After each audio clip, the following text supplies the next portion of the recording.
panic over. Annie Catford, you can stand down.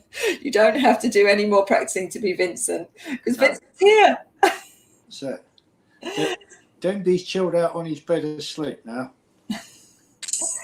That happens, you know, as I was just saying before we came live, you know, it happened to me yesterday when I couldn't save any Word docs and it just wanted me to do a systems update.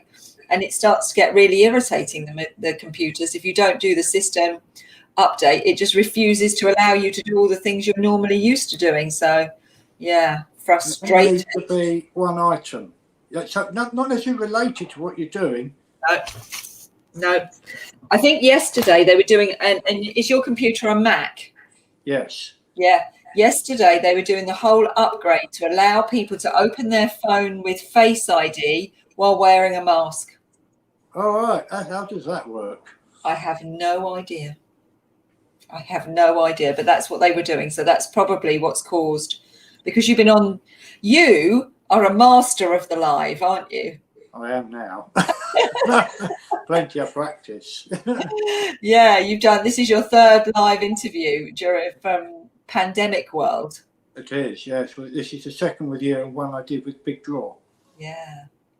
So, yeah, we're all becoming so, I mean, this is about my 107th, I think. Maybe even more than that. I'm sorry. I apologise to everyone today. I've got a bit of a sore eye. The hay fever is real in the UK. It is hurting, and my eyes are itching badly. So yeah, that eye is not doing very well today. It's very sore. Tree pollen. Yeah, it is, and the sap's rising, so you can see it's all very red. I've done the eye drops and everything, but it's not really working. So I apologise. I'm taking a nasal spray every morning because I was really bad early part last week. Were you? Oh, yes, it is bad here. Anyone watching from America or, you know, the continent, hay fever is very bad at the moment. The pollen is very high. Right. We need some rain, don't we? That's what we need. Well, we had a bit of rain when it waited for me to take the dog out for a walk this afternoon. Perfect timing. Perfect time. I got halfway around our route and it rained. Oh, but that's helpful. Yeah, but I used to be a Boy Scout. I should be better prepared, shouldn't I? You should be better prepared. Exactly. So welcome, everybody. This is our last live of edition 2, Art360. And who better to be doing that with than Vincent? Very delighted to be Vincent's my last live. And then tomorrow we have Carol Mitchell doing the watercolour demonstration with me, which I've promised you all is hilarious. Please watch it. It is very funny. And poor Carol, she grew some resilience that day.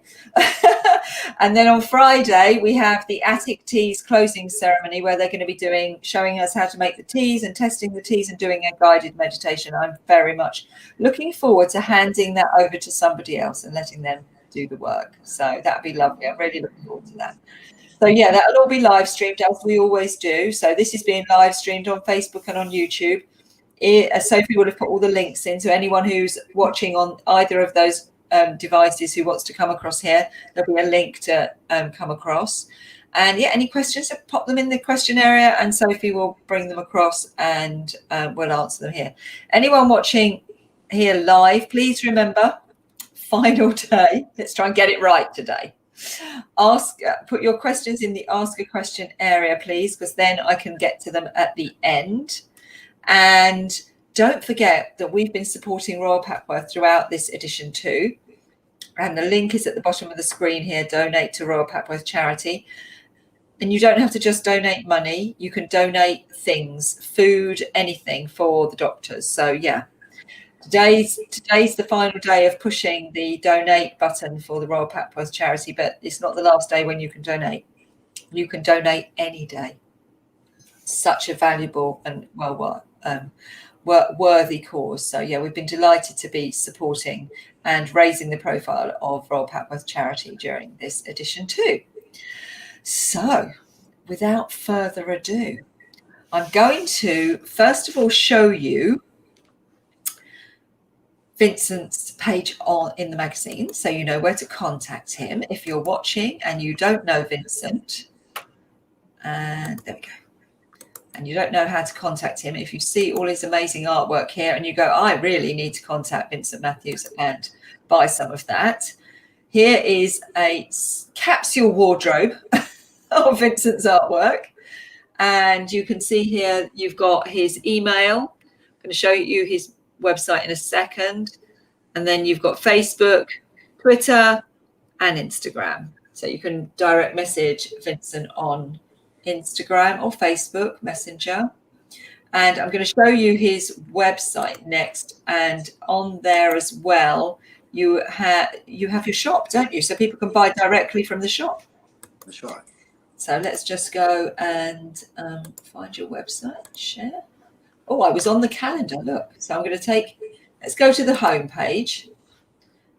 So that's a little glimpse into Vincent's studio. You can see how he works. That's when you're drawing. You draw flat on the desk. I do, yes. I mean, for years and years in my design world, I used to draw on the drawing board standing up, except for very fine work, at an angle on the drawing board. But I find working with Indian ink and watercolour, I prefer it flat. You don't get all the runs. Yes, because you say on here that that's your preferred medium is Indian ink, dipped nibs and watercolour. Yeah. Right. So that's Vincent's website. And if you are interested in buying his work, you can have a look at the gallery where you've got all the different sets of work. And you can see that Vincent's gone. He does a lot of monochrome, but we're going to talk about this. He's gone a little bit colourful lately. He's going to talk about that in a minute. And if you click on one of these, it'll take you through. And you can see these are all the daily sketches. And we're going to definitely be talking about some of those during this chat.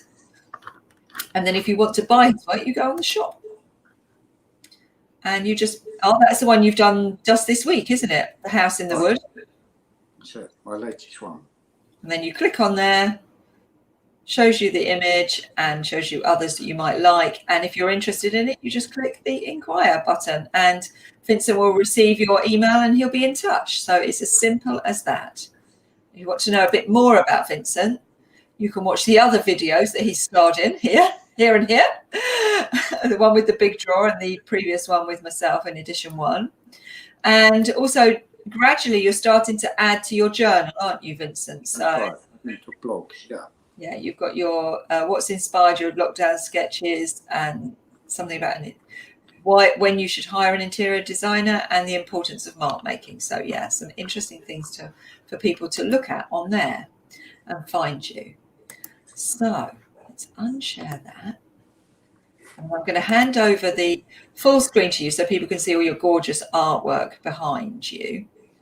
So tell us, what have you been doing during lockdown, Vincent Matthews? Well, I've done an awful lot of artwork and I did a lot of lockdown sketches in the first lockdown. I did 110 daily sketches in the first lockdown. So yes, and I've been using a lot of my old sketchbook materials for new pictures and including some of them from my lockdown sketches.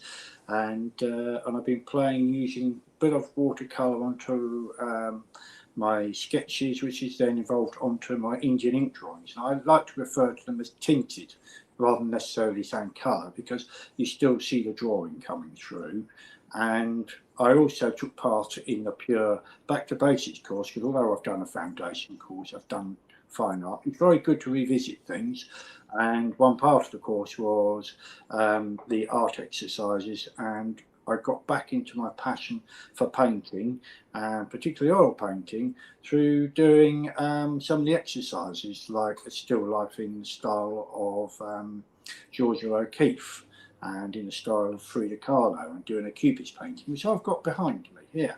I don't know if you can see them. Oh, yeah. So I thought they were amazing, to be honest, and very unexpected, because we know you for these absolutely exquisite drawings. That's your, that's the thing that you're most known for, your exquisite drawings and your etchings. And so to see this new side of you come out in your lockdown journal, and then, as you say, as you did the foundation course and got onto that making module and you started to paint, it was just a joy to watch. Yeah, it was a joy to do. It really was. And so from that, it sort of motivated me. I know we've had discussion about what I'm planning to do in my next phase of my work. I took took the principle of imagination and play experimentation to do my latest oil painting. Took me a while. I had a basic sketch, and a lot of it I was making up as I was going along, because I knew where I was going to put the trees. I knew I was going to have a Gothic style building, but it was a constant going back and forth, putting on a layer and then leaving that, come back and building on it and then reacting to it. So that was a nice, pleasant journey. It's talking with your picture, and too often people rush, slapdash approach, super fast, and then they overwork it and they're not really communicating, because you have to have time to pause and reflect and come back with fresh eyes. So it's quite a contrast. I am a bit of a schizophrenic in the art world, really, because I am very well known for my ink drawing, well known for my sketches and my etchings, but I have done some painting in the past, and you know, so I do have a diverse background in the art, but I'm predominantly known for drawing. I was really intrigued as you said that about giving the painting time. Yes. That's what I like about oil paint. I don't like acrylic. It's painting with emulsion. It's dead flat. For me, it's lifeless. And the paint dries too quickly. I love mixing colours. I love playing with warm and cool colours, playing with complementaries. And I mix a lot of them from the primaries. And I have one or two others that are favourite colours. But the beauty of working in oil, it slows you down. And even some of the famous masters of plein air paintings, like your Van Goghs and your Impressionists, they used to paint for about 4.5 hours, and they'll take it back to their studio, and they'll sit and look at it, and they'll leave it alone, and then they'll go out again either next day or another day. So I think this instant response, I think sometimes makes you miss on a wonderful journey. It makes you miss that thrill of going with the process. Yeah, it's the jeopardy again. Everybody has been talking about this time, haven't they? About the jeopardy, allowing the jeopardy to happen, the magic moments. Because if you rush and you don't allow space and you don't allow yourself to just sit with it for a while, you could miss that magic moment, couldn't you? Absolutely. I'm a great believer in that. I mean, I've always, when I painted as a teenager, I used to have this lovely sweet old lady used to come give me some tips and help me to learn some of the techniques. And I always remember that it's the same with my design work. Sometimes you can get so focused, so honed in on something. I'm always telling another artist friend of mine this, you get so obsessed, so honed in, you can't see the wood for the trees. You're not looking at the picture properly. You just get obsessed about a particular area of the painting, where stepping back, going off having a cup of tea or leaving it for a few days, you come back afresh and then you're looking at it. That's what I need to do. Sometimes I'm taking a dog for a walk and I'm puzzling in my mind. Now, what am I going to do with this part? And then I get a light bulb moment. Like with this painting, I thought, oh yes, look at that building and see what happens with those tiles. You make a mental note. Oh, look at what happens with that hedge. It's just silly little things. You're giving yourself time to play and to respond. Yeah. Do you just work on one painting at a time? Generally I do, but saying that, this painting was on the go, I still managed to do another ink drawing. So can we see the painting? I know it's in front of you. I can see you looking at it, but we can't see it. Well, here it is. I'll put the light on so you can see it better. Is that clear? That's perfect. Yeah, just come back a little bit and stand still, and then there we go. That's it. Stand still. There we go. So that's very surreal, isn't it? I love that hedge. Yeah, I mean, and the technique of that hedge was basically the same with the foreground. I paint the darks on first. So the whole canvas was painted red because the building was going to have red, or we're going to have green, so it's a complementary. So automatically that mutes it because colours show through. And then with the hedge, I put a very dark colour on and I let it dry. So then when I put the leaves on with a small brush, a flat brush, the marks are clearly expressed. You're not then messing about painting between leaves. The background is already there. Yeah. So it helps you express the marks. That's very clever, very clever. And you saw this as an intonation of this hedge while you were walking around, did you? Yes. Yeah, while I was walking around, I was thinking, how does that look? How does that work? And I squinted my eyes and I thought, yes. So it was very simple, really. There are 3 different tones of green there, effectively. And the same with the Copper Beech one in front. I was looking at that and various hedges that I was walking past. Thought I quite like that colour. It's much more sort of like a winter. So with the bracken, I was always inspired by the bracken I used to see on Tunbridge Wells Common in the woods there, overgrown, and that inspired me. And I thought, well, it's not going to be bright green because that would be the wrong season. And it would normally be more of a brown or an orange. And because I had this really dark, dirty green in the background there, I put some colour and I was using a bit of raw sienna, and it turned it into that muted green. So you've got a mixture of colour and tone straight away. Yes, I love it. Is very surreal. You know, you could imagine it takes your imagination away on an amazing journey. And I love the fact that you've put these curves in as well. It's not all straight lines. Was that intentional? Yes, it was. I wanted it to be, the building was the thing that was going to have the straight lines, but everything else in nature was going to be more organic. And it adds to the eeriness. I mean, in fact, it's in the woods makes it eerie. But I often feel like when people say, why didn't you add people into your picture? Well, I love painting people and drawing people, but I feel sometimes that they can actually detract from the actual picture. I feel it leaves much more for the imagination. Yes. You know, this way. Someone said to me yesterday, they were imagining all the wildlife crawling around. Exactly. You can create your own story in this because you're not competing with another human in the story, are you? That's right. As soon as you put a person in, it changes the whole concept and meaning of the picture, and people will focus purely on the person. Because they're human, they can't help it. They'll focus on the person rather than them being just part of the background. Yeah, and sometimes that's intentional. Sometimes that's what the artist wants you to do. But if it's not intentional, that's, you know, again, it's a concept, isn't it, of why you've done it. And that's right. I love the story that you're creating in my imagination. And the one thing that we have as humans that's so unique is this ability to imagine something different, you know. And we'll all look at that painting and see something different because we're going to bring all of our memories to the narrative that we're putting to it. Stunning. Have you got a place where you're thinking this is going to exhibit? Not yet. I've actually got an idea for another one already. Good.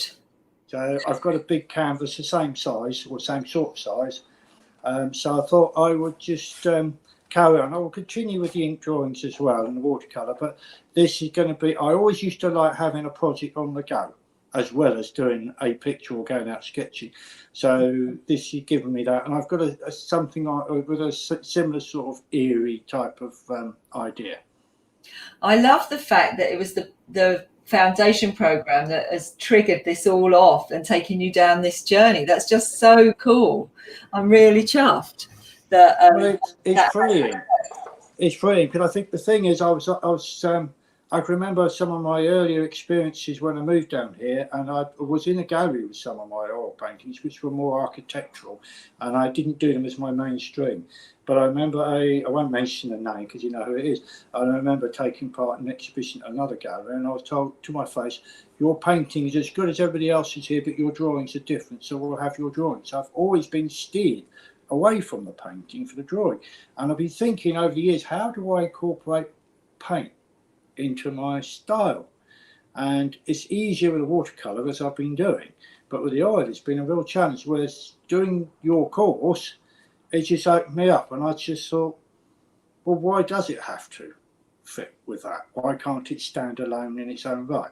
Absolutely, absolutely. And that's now fundamentally part of your practice. And it's interesting that people have opinions, don't they? And it's about self-interest. It was about what was right for them. And it's important that you connect to your joy, because as an artist, it's about passion.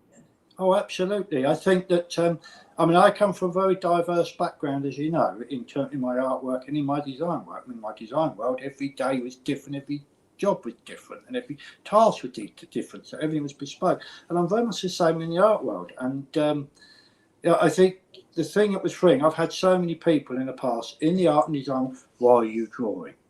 Why are you still drawing? Why are you painting? And then, oh, you're not avant-garde. Well, I'm not interested in being avant-garde. I'm interested in doing what I enjoy doing. So many people have to have a badge, and they have this mentality because their ego gets in the way that, well, I want to be avant-garde because that's how I'm going to be rich and famous, or that's what the trend is. I've never really been one that is interested in the trend. I've always been more interested in following my own heart. Cut your own furrow. Yes. Do it your way. That's how you will. If we follow our heart and our passion, that is how you will be the best you can possibly be, because you'll be putting all of your energy and your soul and your purpose into your artwork. So I can't wait to see where these paintings go. And I'm, you know, I've got ideas about exhibiting them already. So Oh, have you? you knew that would be the case, though. When you're painting with oils, what implements are you using? Are you using brushes, or what are you using? I'm using brushes. I can get you some brushes. Because it looks so fine. What I use, let's see if I can find a small one. Yeah, I mean, basically, I don't draw on it with a pencil or charcoal. I've got the background on, and then I use a diluted version of that colour, usually slightly darker, and then I'll paint. I love these flat brushes. I've got some bigger ones as well, and I use these small ones, which is perfect for the buildings, for putting on tiles and putting on the texture of the brickwork, etc. And that's a small one, and I've also used that on this one. I love. I mean, these flat brushes were brought out at the time of the Impressionists, but I love them. It's brilliant for oil. And I do sometimes use a finer round one, and I've got one or two small ones I use, but I don't use those very fine brushes, the small ones, very often. I use them just to finish off, like around the windows or something. But the rest of the painting is using these sorts of brushes. Yeah, so it belies the fact that you're using quite big brushes, because the marks that you're making are quite exquisitely detailed, aren't they? Well, the beauty of these is you can use the tip, which is what I do. I can use tip to make a line. Yeah. And I use Gamsol now as my medium for oil. I love Michael Harding paints. They're superb. They're very much the original 18th century type recipe, and using wonderful pigment. But you know, with that, you mix that in with a bit of oil. Because a lot of problems people make mistakes with on oil is they put the paint on too thick.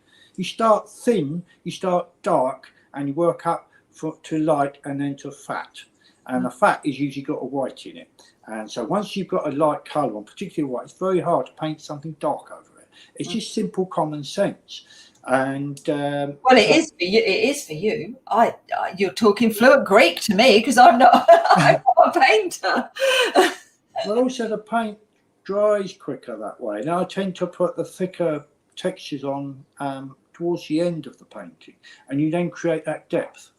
Yes, that's the thing, isn't it? That's the thing that's so clever, is that you make that, like when we were chatting to Richard, you using colour and creating this sense of depth where you can actually go in to the paint. It's so clever, so clever. Also, sometimes if you want something to sing, you put a bit of the opposite colour in. Again, it's an old impressionistic trick.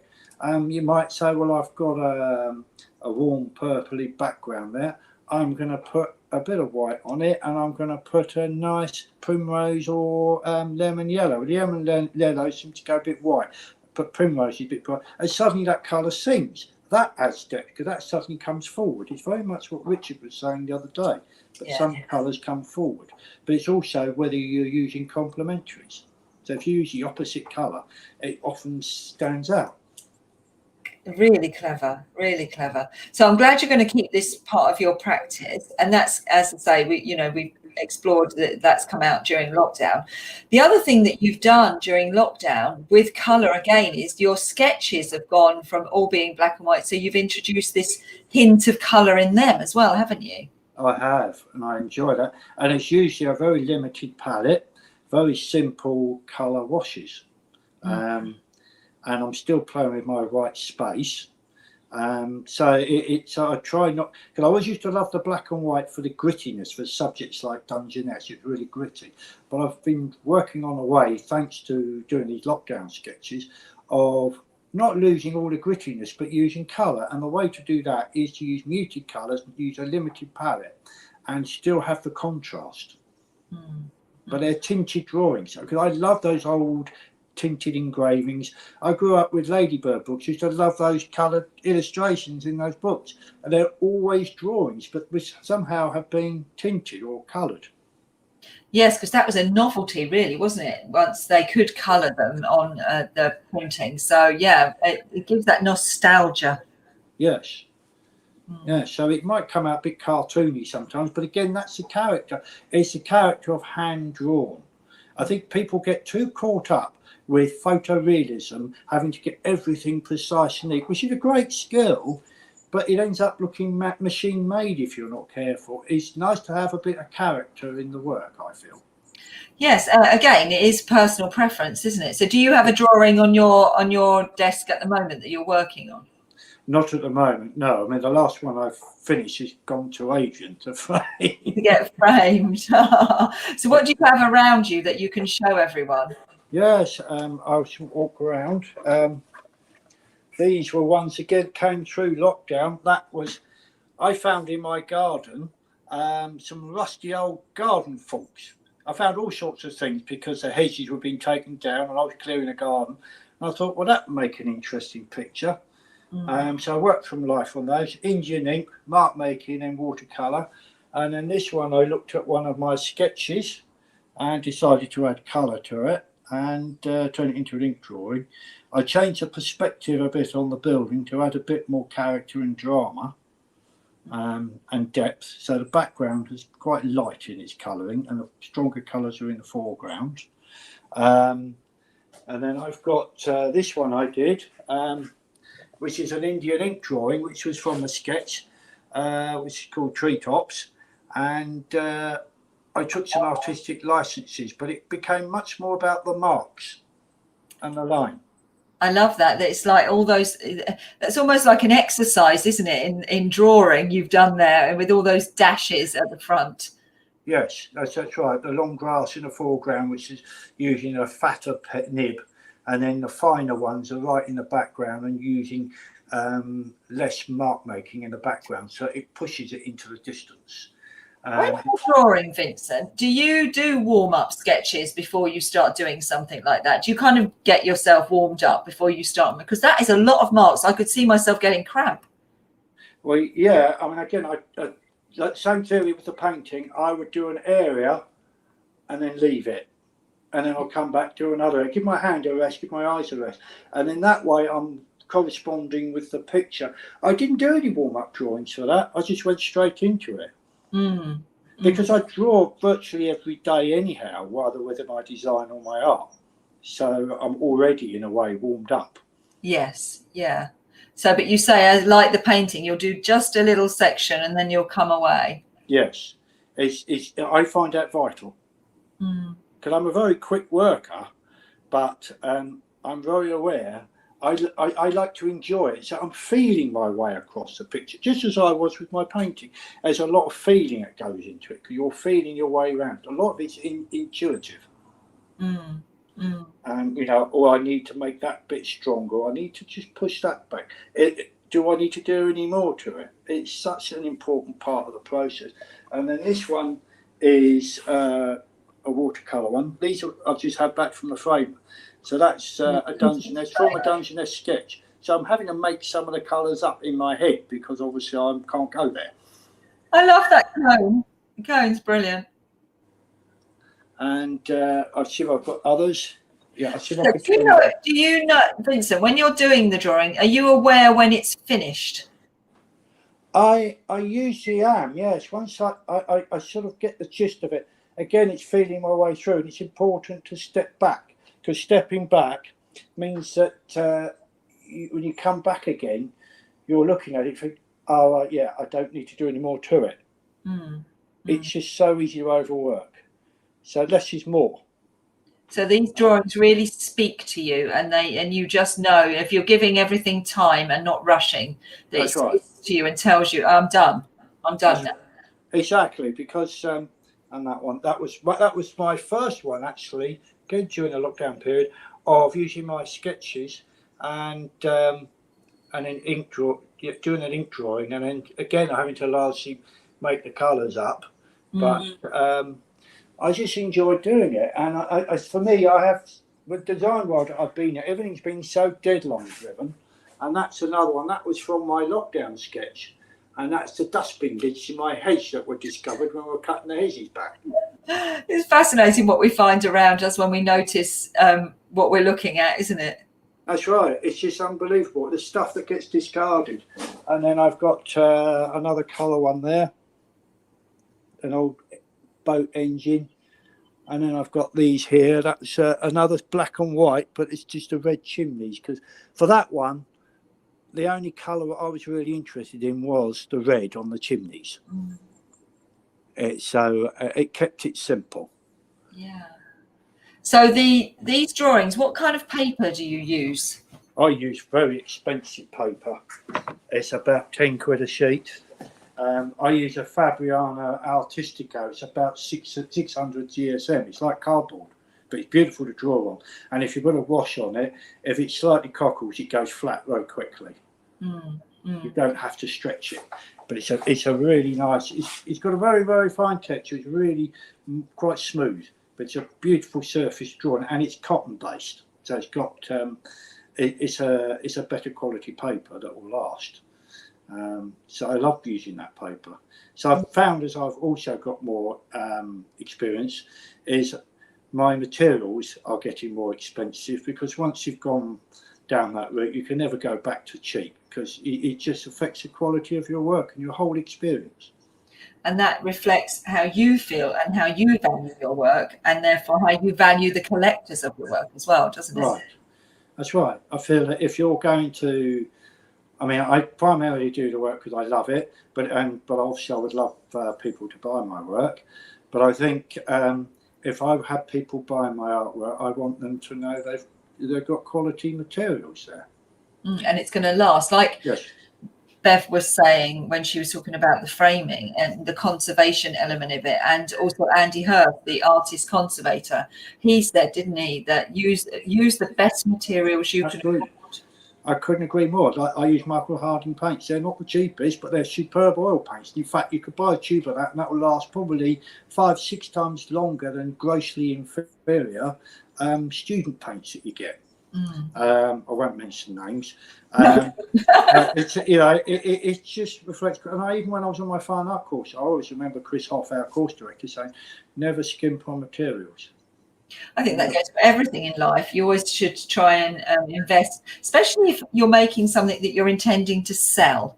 Yes. If you're making something you intend to sell, you're making the decision for the buyer and the potential other buyers who buy it in the future off of them. That's and right. So you want to make sure that you've done the best you could possibly do. And that's different for everyone, but do the best you can possibly do.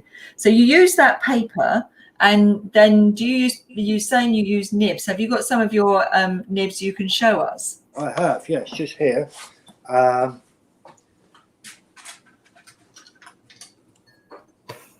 Yes, I need to clean these up.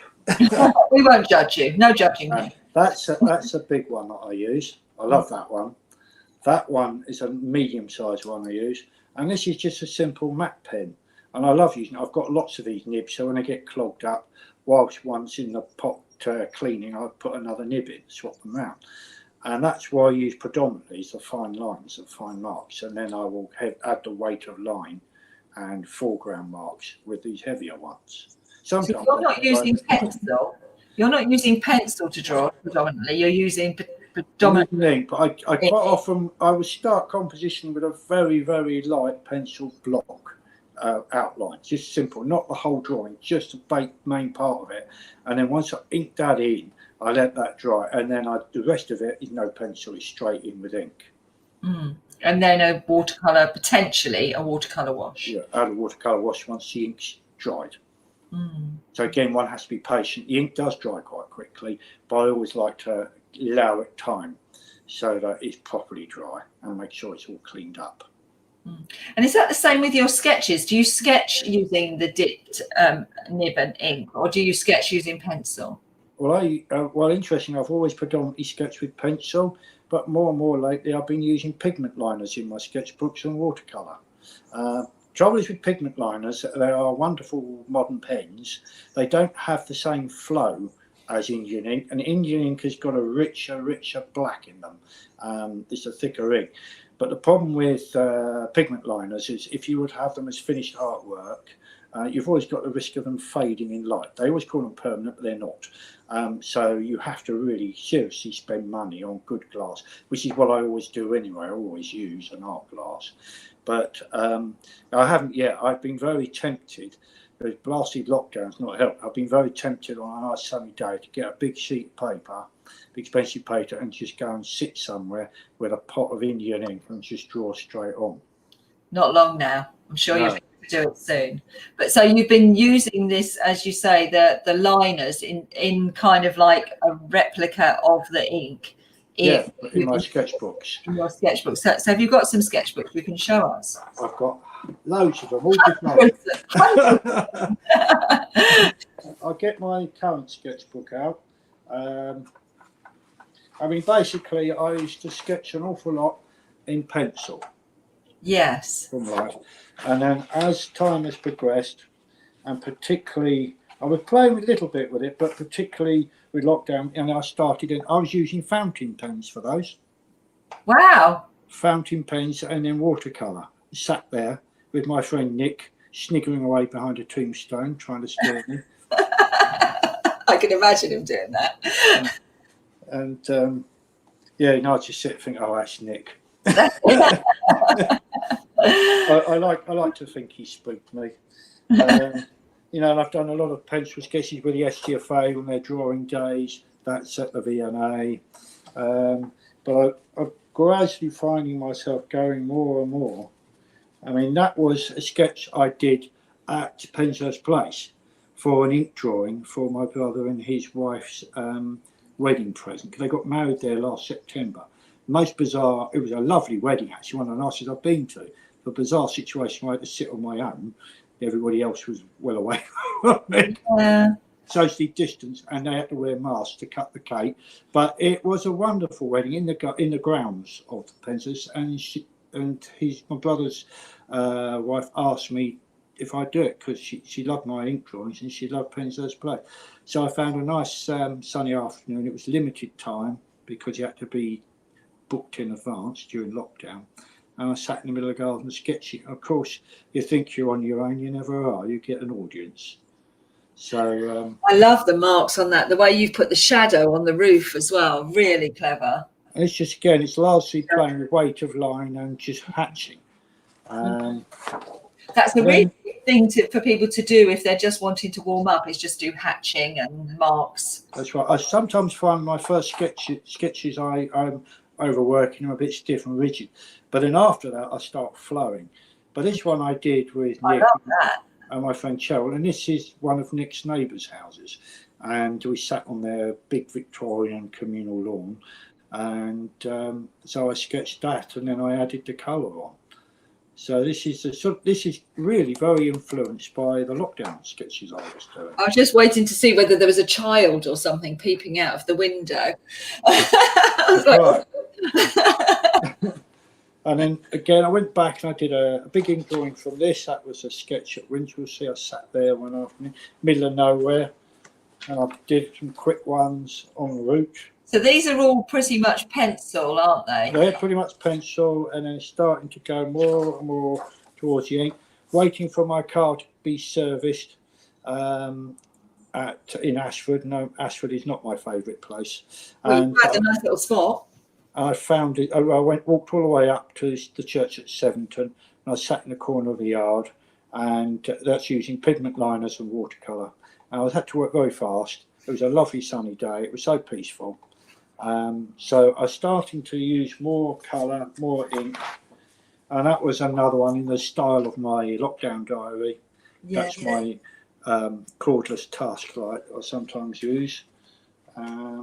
I love your lockdown diary. Anyone wants to see it's on Vincent's website, go and have a look. It's fabulous. That's at Udemore. So I went and sat there for a couple of hours and sketched. I thought that's the other attitude I have now. I've always been told, "Oh, draw fast," and I think, well, I draw fast with design. It's actually nice. It's like our equivalent of fishing. You just sit there and it takes as long as it takes. I love that analogy. It's like the equivalent of fishing. I love that. Well, that's what it is for me. It's peace and quiet. I love tranquility, peace and quiet, and you just enjoy the experience instead of rushing. I mean, the whole world's gone bonkers. Everything's always got to be super urgent. I've had enough of it. So, you know, it takes as long as it takes. Yeah. You do like doing churches, don't you? I do. I think I like. I grew up as a Christian, but I've always been fascinated in the history of them too. Because if you go into an old church, it will tell you so much more about the place than any other building or book. You will learn so much. Even looking at the tombstones, you can stand and look at the architecture and think, "Oh right, well that's early Gothic, that's perpendicular. Oh, this is later. That's true High Gothic." And you know, it's just looking at the history, and you could look at the tombs, you look at the inscriptions on the wall, and you find the quirky details. You might find a Norman font or something. Well, that's unusual. Look at that shape. No, I'm very fascinated in the old buildings, and I love the medieval period. I have designed Gothic and arts and crafts style in my design world too, but I sort of connect with that whole thing. As I said to Kate in the big draw, I sometimes think I should have been born in the arts and crafts era. Because you do I love that you see the fonts and think about the fonts and the shape of the fonts on the carvings on the walls in the church as well. And they stay in there. That's why the one I'm thinking of doing next is stuff that stays in there. I mean, in a way, I mean, sometimes I wake up in the morning and I've got this vision in my head, and I just need to follow that more. Yeah. So these sketches, do they ever come out in a picture as in their totality, or do they just influence bits of other pictures? Well, I quite often, majority of these I end up using to produce a picture. So I'll use one sketch to do a picture, and then I'll take certain artistic licenses. I mean, some of the sketches I never draw as a picture. I leave them as sketches, and some sketches I do on a watercolour block, on a HP watercolour block. It's very fine, and I'll use that as my finished artwork. So there's all manner of shades in between. That's right. Yeah. Your practice is really diversifying now, and it's wonderful. I've obviously been observing your practice now for about 13 years, I suppose. And yes, I just feel freer. And I mean, the other thing also that's wonderful is the lockdown has forced me to do something I should have done years ago, and that is I've limited my design now to Monday and Tuesdays, and I'm now enjoying the freedom because I can get my head into what I'm doing. I couldn't before because I was being bounced from pillar to post by people phoning me every 5 minutes. Can you do this? Can you do that? I need it now. I need this now. And it completely interrupts your flow. And I couldn't get out of that design mode. Now I can. I find that by Wednesday afternoon, my head is fully in the art mode, and I'm thinking much more about what I'm doing in my artwork. And that's really evident because the amount of sketching you're doing and the painting and everything, it's really starting to flow. I know you're exhibiting online with us with Pure, and hopefully in real time when we can.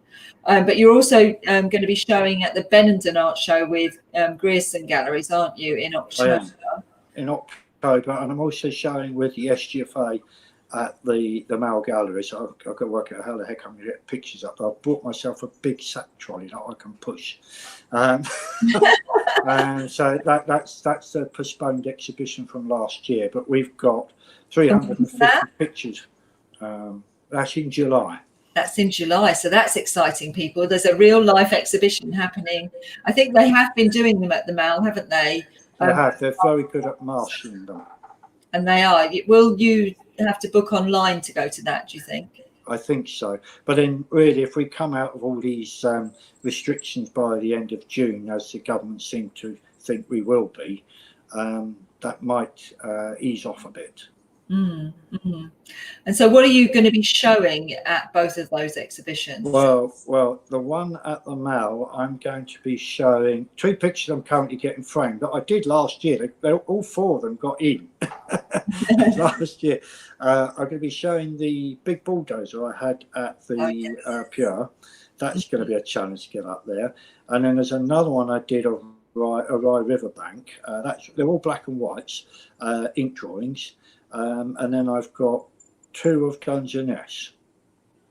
So I've got 4, one really big one sort of biggish one, and 2 medium-sized ones. So some real classics from you to see at the Mall in Yes. your black and white Indian ink. And then at the one at Benenden, what are you planning to take there? Do you know? Have you thought? Not yet. My attitude. Well, knowing Grierson's, they like my watercolours, like my colour works. I'll probably put a mixture of my ink and watercolour work in there. But I've got a few months yet. So as I said to Annie at Grierson's, well, you know, I was just going to keep going. So by then I should have more pictures to choose from. Yeah, absolutely. So if you're loving Vincent's work, you can go and look on his website, but you can also see him in a real life exhibition quite close to the South Coast, if you're interested in that, or in London if you're nearer the rest of the country. And I'm sorry, if you're living outside of the UK, you're just going to have to make do with the digital version and go online. But I tell you, your website with where you look at all the lockdown sketches, they're just charming, Vincent, and it just shows your humour. Is humour important to you? Oh, it is. I mean, humour is. I mean, I was well known on building sites for it. I mean, I remember in Newmarket there was this electrician with a beard. Everyone called him Bin Laden at the time, but he has just a right sense of humour. And I used to get a bit sarcastic. And I get incredibly well read the project manager. And it was, you know, £6 million contract, and it was getting quite tense. And someone asked me a stupid question, so I give them a stupid answer. Then they'll laugh. Then the electrician, and in the end, they had to separate it. They said, "Look, we can't have you both in the meeting because we're not going to get anywhere." So we just get laughing. And yeah, humour is incredibly important to me. And I think of the relationships that I've had that have lasted longer has always been because the lady concerned has had a sense of humour too. I mean, I've been out with women who used to punch me on the arm because I used to tease them so much. But it's just, you know, humour is important. I'm a very serious person, but humour is important. I can often see the absurdity of things, and I think it's right. That's what I find charming about you, is that you've got a very serious profession in your design, and you've got and even your artwork has a serious side to it in the way that you're positioning the work on the page, and it's very considered. But I love your dry wit, and I love your sense of humour. And whenever we work together, when we're putting up at exhibitions, you have me in hysterics most of the time. It's a joy to work with you. It really is. And we enjoy it. Shelley and I have a good banter. Yeah, you and Shelley, it's hilarious. I can't wait to get back to doing some of that real life stuff, because you know I've missed the fun and the laughs. So I'm looking forward to it. And I think life is, what's the point if you can't have fun? We do a very serious job and we take it very seriously, but we also like to have fun as well. And you very much contribute to the colour and fun in our life. So I think things can get too serious sometimes. They can, and it's important to. I love your humour. We've got a few questions before we close up. So Annie said, and I think this is back about the paintings. Are you going to be doing more paintings like this and put them into a series? I'm planning to, yeah. I'm going to do more paintings like this. I've already got the next one in mind, although I don't quite know how it's going to turn out, but I've got an idea. So yeah, I've got back into painting. I don't intend to stop. Good. And you need to keep going, because I'll need at least 3. You know, I need to have a series to exhibit. Fran says, is it freeing to create and design from your imagination for your oil paintings rather than following a design brief? Why? I agree. Design, as much as I've been passionate and had a very successful career and enjoy it, is incredibly compromising. You are trying to interpret what someone wants. You then got an interior decorator with a different view on it, and then you have listed buildings and planning, putting their pennies worth in. Then you might have an architect involved who also has a different idea, and then you get compromised by blessed services people and structural engineers. All the time you're compromising. Whereas in my artwork, I designed that building on that painting. I mean, I know how that building's built. And when I'm sketching a building in my head, I know how it's built. I mean, I've been doing this for design for over 40 years. So yes, you're quite right. I can, with the art, it's much more free because I can design a building or design something that I want to do, that I'm interested in without. No one can tell you you're wrong, can they? That's right. So it's much more liberating. Yeah, and that comes across so much in that painting. It's joyful and surreal and such an extreme narrative, which I really love. Do you use? I was intrigued with this, so it's kind of like a double-sided question. Do you use rubber when you're doing your pencil drawings? Sometimes. I mean, if I'm sketching, the only time I use a rubber, I usually to clean the paper up around it if I've smudged it, which doesn't happen too often. And I'll use a rubber. I use, normally it's a hard white rubber, I use gently. If I put some light pencil lines in just to set myself the composition on an ink drawing, once the ink's dry, I will gently rub that off because I don't want that in my watercolour tints or my ink washes. So yeah, but I very rarely use a rubber as part of my drawing practice. It's there when I need it. I was intrigued because what if you put you're doing the Indian ink and then you do something? Is it possible to do something wrong? Oh, it is very easy to make a mistake in ink. You can sometimes get an accidental blob. I mean, because of my architectural drawings I used to do, sometimes I can very gently ease it off with a razor blade, a Wilkinson sword razor blade, and then gently rub it with my fingernail to polish it back in. But really, it's very hard. You don't want to do that. It's very hard to do that. And even if you use a plastic rubber, it's still evident there. So sometimes when I've had a little mishap on an ink drawing, I haven't done that for a long time, I've incorporated it into the drawing. Oh, okay, then. Well, I know what I'll do. I'll make that part of the scrub on the beach. Yes. So you have to incorporate the mistakes so they become part of the happy accidents. That's right. And sometimes it is a happy accident because someone thought, that's interesting. Yeah, I was thinking that.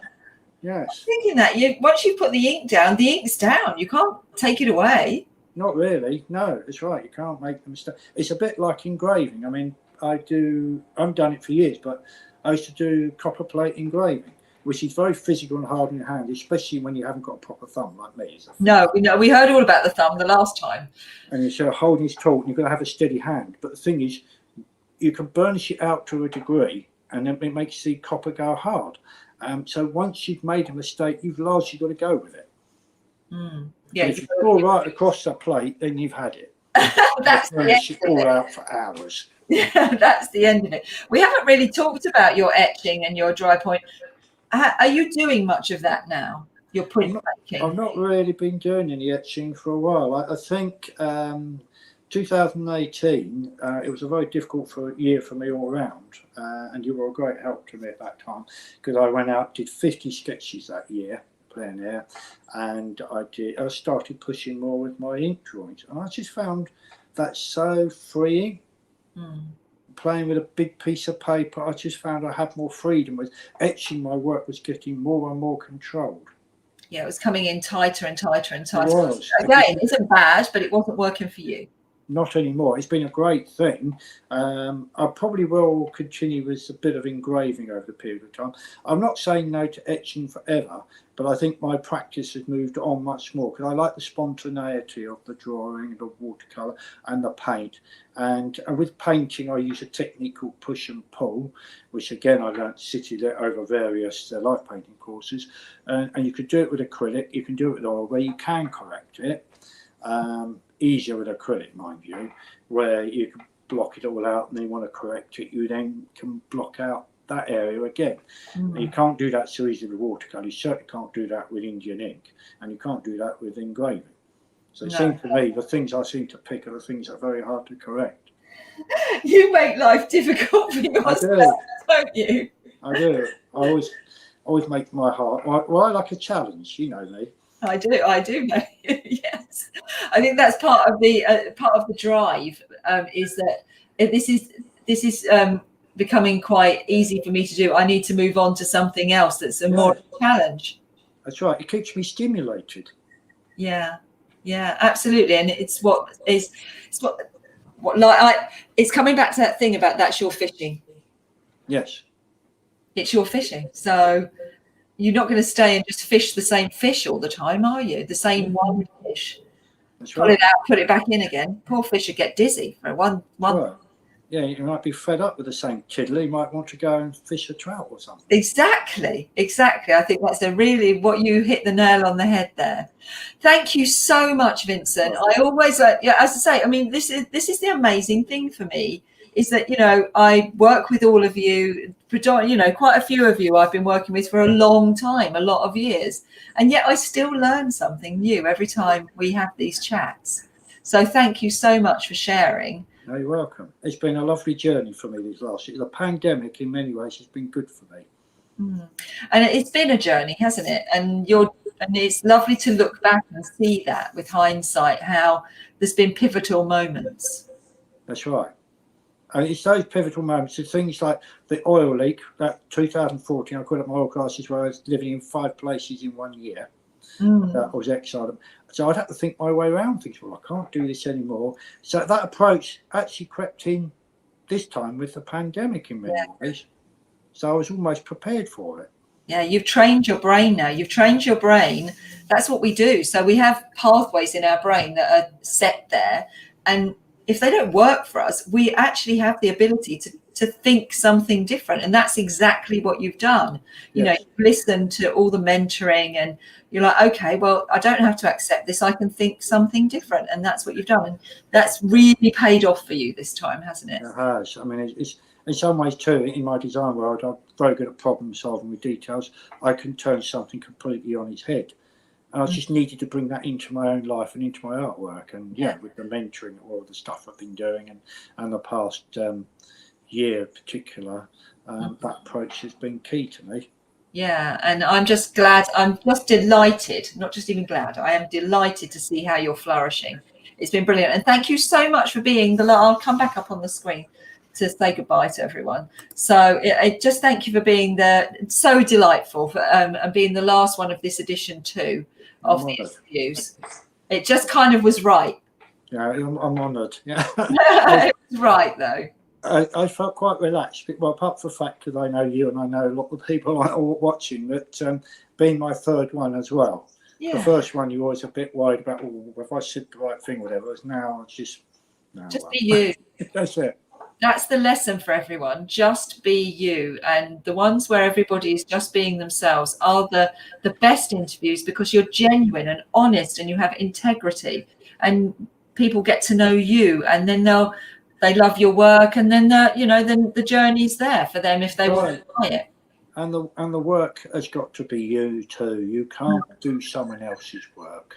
You know, it's not the same. If someone says, well, that's not in fashion. This is the trouble with art colleges, with the conceptual artists that came in, everybody was stopped from doing painting and drawing. So you can't take that broad brush approach. Everyone is different.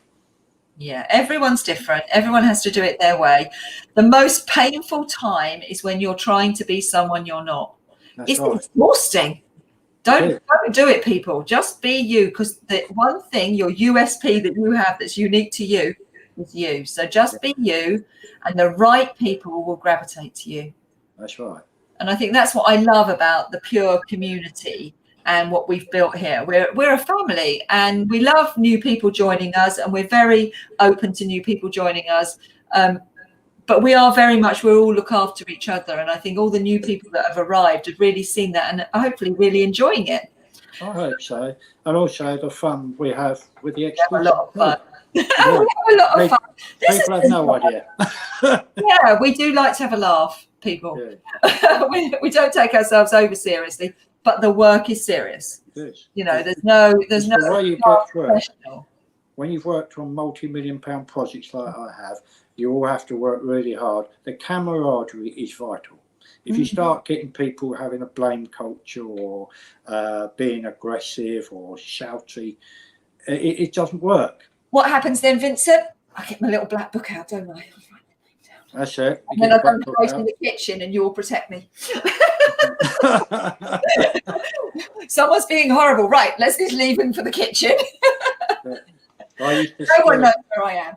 I used to scare guys on the building site, apparently, because they could see I was annoyed, but I wouldn't lose my temper, and I'd come out very matter of fact. And sometimes the odd bit of sarcasm would go in there, and the guys on the site would normally be a quivering wreck if they'd lost the plot. So I was told by a friend who was the senior site manager I met on this job, you know, these guys are fine for you, what? Even 6'7" tall addicts, especially 6'7". Well, you use your brain. Yeah, how many? That's the most powerful thing you can do. Someone who loses their temper and shouts, they've lost the plot, they've lost everything. Whereas if you can maintain a firmness, but with a bit of humour and be very matter of fact, and they can see you're in control, it scares the living daylights out of them. Control is a scary thing to watch. It is.